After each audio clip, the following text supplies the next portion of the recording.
Hello everyone! In this video, I'll show you how to set up your T-Mobile home internet. First, unbox your T-Mobile gateway. Inside, you should see the gateway, the power adapter, and a window mount. Step 1, plug it in. Connect the power cable to the gateway and plug it into the wall. Wait for the T-Mobile logo to appear. That means it's powering up. Step 2, download the T-Life app.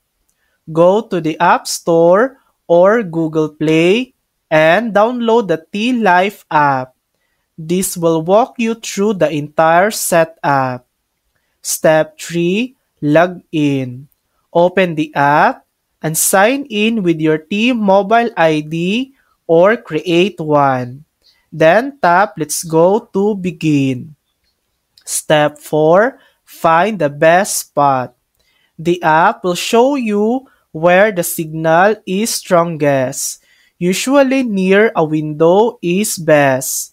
Place the gateway there for the best speed. Step 5. Set up your Wi-Fi. The app will ask you to create your Wi-Fi name and password. Customize it, tap Submit, then connect your devices. And that's it. That's how to set up your T-Mobile home internet. Thanks for watching. If this video helped you, please like and subscribe for more helpful tutorials.